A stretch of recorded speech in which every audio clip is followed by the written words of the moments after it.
Hey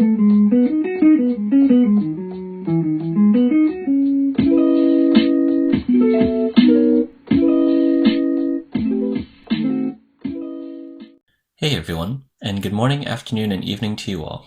If you're watching these videos for the same reason I created them, then I suppose that means you have some mild interest in the Unification Church and where it belongs in this modern world. Because if you can figure out why this little cult should have a place in the universe, maybe it can help you understand why you belong here too. Like I mentioned before, the only way we can receive good answers is if we ask good questions first. And one of the most compelling questions I've ever come across was with regards to my identity, more specifically as a member of the Unification Church. It was during a road trip along the great western Canadian frontier that one of my buddies asked this question. Perhaps inspired by the grandiose nature surrounding us, he found himself in a deep metaphysical state of existential reasoning. And while this question didn't particularly interest me when I first heard it, the more I dwelled on its meaning, the more I realized just how layered and significant the answer to this question could become. The question, quite simply put, was, what defines a Moonie? While the question itself sounds extremely simple and straightforward, the answer turns out to be anything but. Putting a definition on any group of organisms or like-minded entities can be a rather difficult task, especially when we reflect on the philosophy of their purpose, personality, and particularity.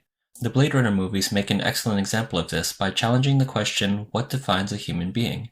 If robots exist with the same genetic makeup as human beings, and they act, think, and feel the same way as humans do, what differentiates them from human beings? What actually makes humans unique? Similarly, to understand what defines a Moonie, to discern what is their purpose, personality, and particularity, you've got to ask at least 73 other inherent questions like, what is expected of a Moonie? What does a Moonie do for a living? What do they eat when there's nothing left in the fridge? Do they lie if they're late for work? Will they say something if they fart in an elevator? When do they go to bed? And how many minutes do they spend on their phone before actually falling asleep? Obviously, we can't tackle every question in this video, as much as I'd really like to, but we can at least start with some basic fundamentals and work our way up from there. Before I start, it should go without saying that everything that comes out of my mouth in this video is from my personal point of view, from my years of observation as a second-generation unificationist. That means that what you might hear will sound a bit cynical and extremely opinionated, but it is also based on personal factual experience. So while it's not completely wrong, it's not applicable for everyone, not by a long shot. It also means that for me personally, the word Moonie does not equate to the N-word. I do not find it insulting, but rather endearing, as a nice little nickname to describe our nutty little family that, despite its many flaws, also has its charms. So if you do feel uncomfortable with the word Moonie, I do apologize as I will be using it a lot in this video. From what I know as a lifelong member of the church, there is nothing actually doctrinated in the Holy Scripture that states a Moonie is defined by this, this, and this, and should therefore behave in this specific way. If it were that simple, this video would have been over in less time than the intro song. But even if there did exist such a ridiculous quote in our Holy Scripture, that wouldn't entirely define what a Moonie is all about. In fact, I guarantee that if you asked the question, what defines a Moonie, to the thousands of unificationists around the world, you would always get a different answer. Same way you would if you asked any Canadian, what defines a Canadian? So let's begin with first impressions. What is the first thing that pops into your head when you hear the word Moonie? Do you instantly picture a half-Asian geek in desperate need of a haircut with a punchable face that makes you want to say, boy, I'd like to see what would happen if I sneaked some spicy hot Tabasco in his toothpaste? Or perhaps you think of some hippie white people, pretending to be Asian, telling you how much they love kimchi and bulgogi, but you can't really take them seriously, especially when those same people put mayo and ketchup on a perfectly good bowl of the only damn good rice that exists in this world. Okay, so besides illustrating my hate for people's ignorance towards sacred Japanese rice, we're no closer to answering the question, what defines a Moonie? But what we may have revealed is that each of us has a different image of a person that pops up into our brain when we are asked about Moonies. So let's begin by tracing what each of these different images have in common and what makes all of these people alike. For starters, to be a Moonie, you have to be a member of the Unification Church, and that can be done in either one of two ways, by willingly converting to the church or by being born into it. And that's pretty much where all the commonality ends. After that, you're free to do a number of different things, although you might be judged by your peers, and perhaps God, if you decide not to partake in the unwritten checklist of Moonie activities. At the top of the unwritten checklist is believing Reverend Samyang Moon, aka True Father, is the second coming of the Messiah, here to finish what Jesus set to accomplish over 2,000 years ago. Following that, if you believe True Father is a Messiah, then you should listen to the Son of God and take his advice, because he's probably got some wise stuff to say that could lead to world peace, if you're down for that kind of thing. But maybe more than just listen to his advice, you should study it, follow it religiously, so you don't wind up being an idiot and forgetting to do something important that True Father had already told you to do long ago. We actually have an expression for studying True Father's words, and it's called Hoon-Dok-hae. So if you do Hoon-Dok-hae on a regular basis, like every day or once a week, that's pretty good. After that, you can be super intense and decide to do it every morning at 5 a.m. or twice a day or the whole entire day, whatever your heart desires. Also, if you are curious to know which literature Moonies are supposed to read, the answer is there is no obligation. You can read Harry Potter, you can read 50 Shades of Grey, you can even read Mein Kampf. But if you want to be in good company and understand a lot of the jargon or lingo that's being tossed around the community, you should be knowledgeable of at least 2 of the following books. 1. The Divine Principle. 2. True Father's Autobiography. Or 3. All the different books out there that are compositions of the many speeches True Father gave from the 1960s to the 2000s. These books are organized in a billion different ways, whether they're published as self-help books, comparative literature to other religious texts, or giant transcripts that literally have every single speech ever given, even if they repeat themselves word for word. That's why I say you should read at least 2 of the following books, because the DP and Autobiography are at least easier reads and a bit more straightforward than the rest. Next come the real hardcore demands that make life as a Moonie pretty difficult or rewarding depending on your point of view. For one, you should not drink alcohol and you should not do drugs. Treat the body as holy, don't do shitty stuff to it, and please be in control of yourself so you don't hurt the people around you. 2. Save your sex for marriage. That means if you were born into the Unification Church, you should not have any sexual relations until the day you get married. And the best way to avoid sexual relations is to avoid relations in general, so stay away from the boyfriends and girlfriends. If you recently converted to the church, first gen as we like to say, you're most likely above the age of 20 and probably had sex before joining the church. It's okay, we understand. Thus, this rule can't really apply to you, but you will have to go through a path of restoration, which will include years of fundraising and witnessing for the church to cleanse your past sins and prepare yourself for the blessing, which is also a big point on the unwritten checklist.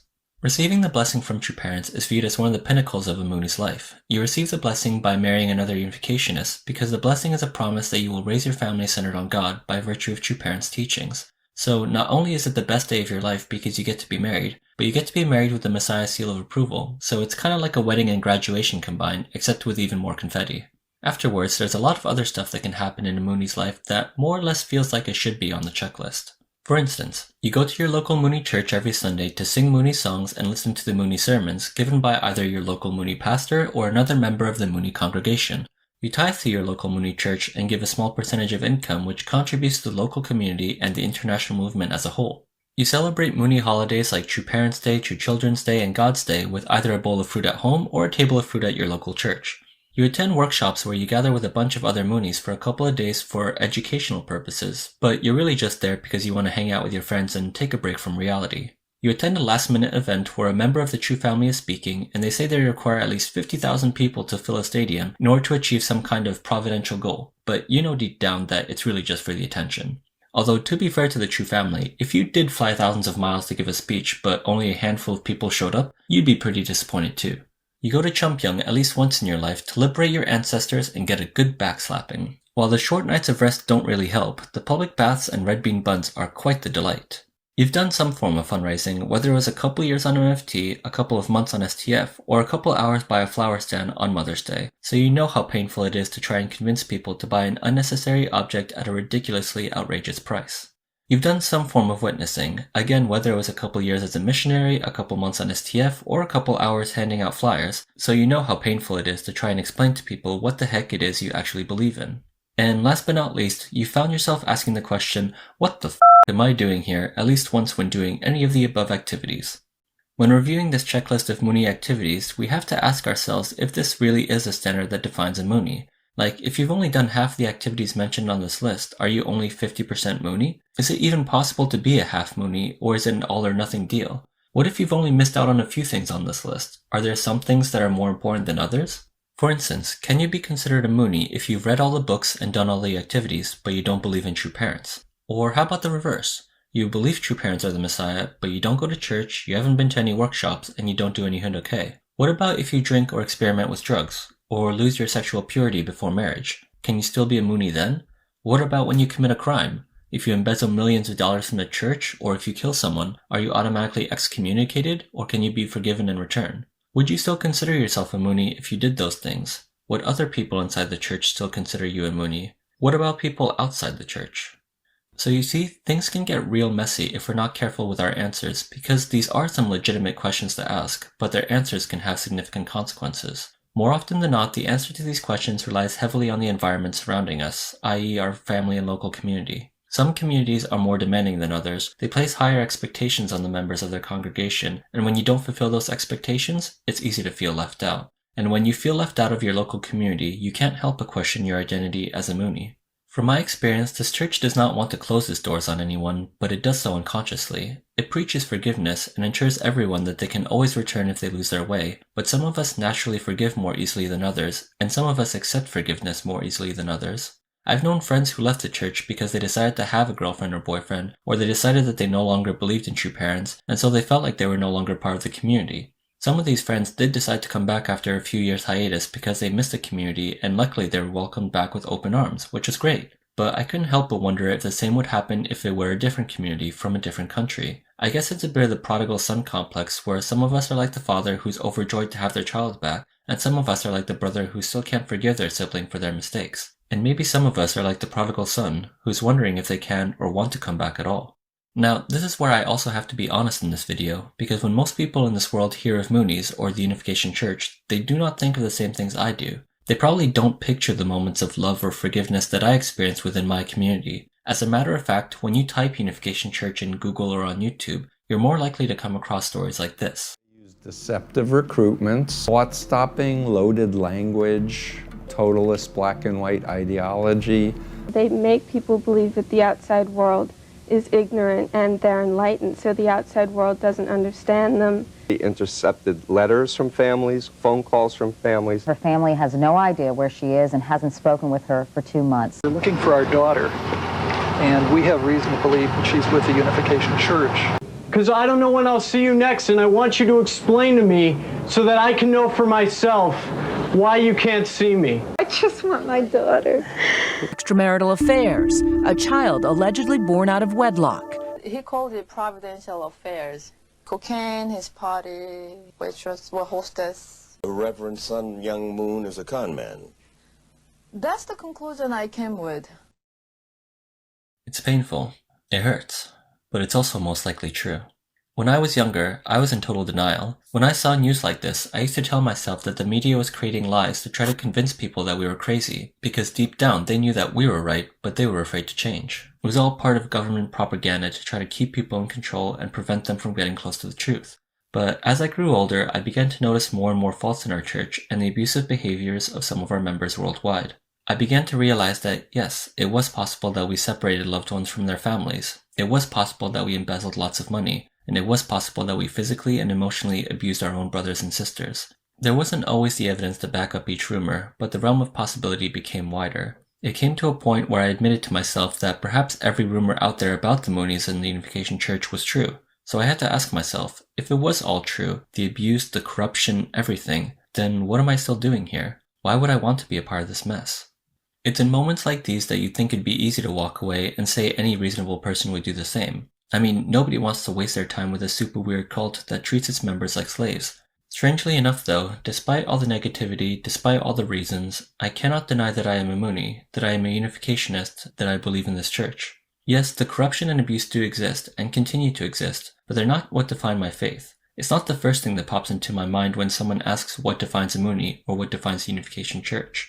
The best way that I can describe the feeling is a bit of the same way someone feels about their nationality. For instance, when someone asks me where I come from, I'll say that I come from America. Okay, that's a lie. I actually always introduce myself as Canadian, but if people ask me which part of Canada I'm from, then I have to tell them about how I was actually born in Boston and lived there for 5 years before moving to upstate New York, where I stayed until I was 18, before moving to Quebec for 5 years, where all my relatives on my mom's side live, and then I have to admit that I'm actually also American. And while I don't say it with a lot of pride, I can't really hide it from people either. Yes, I do acknowledge that I come from a country with abysmal public transit, unreliable healthcare, unwelcoming immigration borders, and overcapitalized university education. But, on the other hand, it's also the place where I met my best friends, rode my first bike, hit a home run, played in a marching band, trick-or-treated for hours on end, and filled my face full on Thanksgiving and Christmas with my family. If someone were to ask me if I was proud to be American, I would honestly hesitate a bit to say yes. But if someone were to ask if I regret being American, or if I would deny my American roots, the answer will always be no. I may come from a flawed country with some flawed people, but there's still plenty to love and plenty to be thankful for, and I would be afraid to think of what my life would be like without my American roots. Being a Moonie, I accept there's a lot of weird shit that we do that doesn't make sense, and that some of our actions have pressured people into traumatizing situations. But at the same time, I cannot deny that I've met some of the nicest people in the world thanks to this church, and that I've also had some of the most incredible, loving, and breakthrough spiritual experiences that I'm not sure I would have had anywhere else.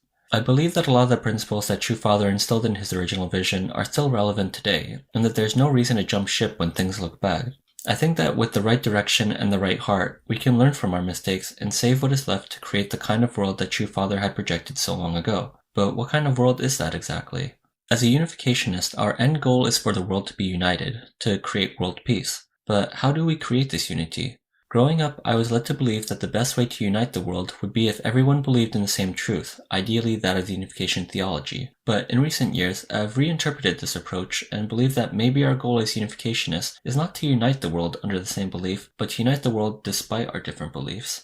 Maybe I'm way off the mark here, but somewhere deep down I believe that when True Father created this movement, church, what have you, he did not create it with the intent that it should be another religion competing alongside Christianity, Islam, or Judaism. If I remember correctly, I think True Father has stated before that his original idea was not to create a church, but because of the structure of modern society, it seemed that creating a church was the best way to spread his message as a medium to attract people to a better lifestyle. Therefore, I'm inclined to think that True Father did not want us to religiously obey scriptures or make up our own practices that make us look like another church. Rather, I think the original intention of the unification movement was to create a culture where everyone from within this community treated each other with true love and respect, and through that create a peaceful ideal world.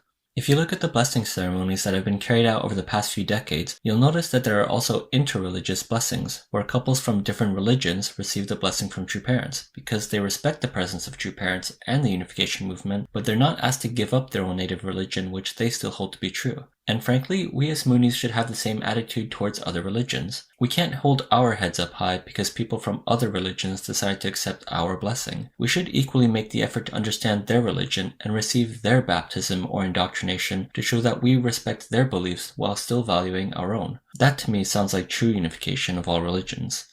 Now, let's backtrack a bit here. Why did I make this video? Why do I want to answer this question of what defines a Moonie? Is it because I haven't been able to give a straight answer to my friend for the past 8 years and it's starting to get on my nerves? Partially, yes. But another reason is due to the fact that we as a church movement community are completely and utterly lost. We don't know who we are anymore, and as a result we're quickly disappearing while at the same time enduring a slow, painful death. Our identity crisis didn't start since True Father's passing either. It started long before that, probably since the fall of communism in the 90s. The fight against communism and its godless ideals were the driving motivation behind many of our missions, and it was affecting all parts of the world. But after the fall of the Berlin Wall, it was difficult for leaders and members to grasp what were the goals of the unification movement, and effectively their own personal lives. It's probably no coincidence either that this was the time most second-generation Moonies were born, as the long war was over and the priorities slowly shifted from mission life to family life. Again, I'm not an expert historian on the dynamics of the Unification Church. There's plenty of UTS graduates for that. But this is just how I saw things from a kid growing up his whole life in this curious phenomenon, so again, there's a large chance that I'm missing a few important pieces of information. In any case, it was in this transition from mission work to family life that we as a movement began to lose our identity. Some members made the transition pretty easily, others did not, including those in high power. Questions arose as to what took priority: the kids, the church, the rallies, which practices were obligatory and which ones were optional. What kind of balance did we have to make between church work and work? While the Messiah is supposed to serve as a role model and answer questions like these, it was pretty tough for an aging Mr. Moon to tell us what to do or give us an example to follow, especially since his life was so vastly unique in comparison. While he did have wife and kids to feed, it was pretty clear his life was always about the next mission. There was no retirement for this guy, even on his deathbed. But what about us lesser beings? Us normal folks who can't start a new church and need to work normal jobs to feed our normal families in our normal households? What's the mission for us? And that's where I feel our priorities went bonkers. Some focused on interreligious meetups, others focused on education, and then others focused on witnessing, ancestor liberation, Sunday service, industrial scale businesses, spiritual mediums, and whatever was the latest to fly out of Korea. While it's good to be passionate about a lot of different subjects and try out new things that make us happy, we have to remember what the end goal is, why we do what we do, and who the people around us actually are. It's perhaps time that as Moonies we define who we are. Are we a business? Are we a movement? Are we a cult? Many times when I went to Sunday service or attended big church events, this was the general impression I would get. that we as members were part of a larger scheme to either earn more money, earn more members, or earn more attention, but there was definitely something missing. Something important that I knew brought us here together but had been forgotten. What happened to the heart that used to define this church? What happened to the love that built our foundations? That's when I realized that we need to remember something about our identity. We can be a business, we can be a movement, we can be a cult, but that's not who we are first and foremost. We need to remember that above all else, we are a family. Not a perfect family, but a family nonetheless. We might have a couple of radical uncles, moody teenagers, cranky grandmas, late-blooming couch surfers, and embarrassingly awkward parents, but at least we have a family, and we should treat each other as such. I know it's not the sexiest idea in the world, because when people hear the word family, they don't instantly picture rapid growth and social revolution. They more or less picture stability and rest. They see families as an anchor, weighing us down and taking away our freedom to reach for the stars. They don't picture families as a source for changing the world. They think families prevent us from changing. But let me ask this question. Do businesses last forever? Do governments last forever? Do religions last forever? Some of the best businesses are only a couple decades old. Some of the greatest nations were only formed a couple hundred years ago. Our most popular religions are only a few thousand years old. But families? Families have been here since the beginning of time, in all shapes and sizes, and they'll continue to be here forever. Because families are where we learn to grow, learn to love, and learn to create peace despite our different personalities. If you want to make something last, make it about family. If you want to create real change in the world, focus on family. If someone asks what defines a Moonie, tell them we're about family. We might not believe in the same things, and we might not be perfect, but we're doing our best to treat each other like fathers, brothers, sisters, and mothers, and we'll keep trying until one day the world feels like one big united family. Or don't, because I can't tell you what defines a Moonie, that's totally up to you. I can't tell you whether or not you should identify yourself as a Moonie, because that's up to you to decide. We all get to choose what defines us as Moonies, whether it's the cultish corruption, or the quest for true love, or the obsession with self-aware memes. In the end, no matter what people say, you get to decide what defines a Moonie, and what defines you. I'm curious to know what your thoughts are on the subject matter, because let's be honest, this isn't a question that's meant to be answered by just one person alone. It may take a lifetime, or perhaps a couple of minutes, but through healthy discussion and shared experiences, maybe, just maybe, we can clear up some of the clutter and confusion, and finally conclude who we are as a people, and what defines us as Moonies.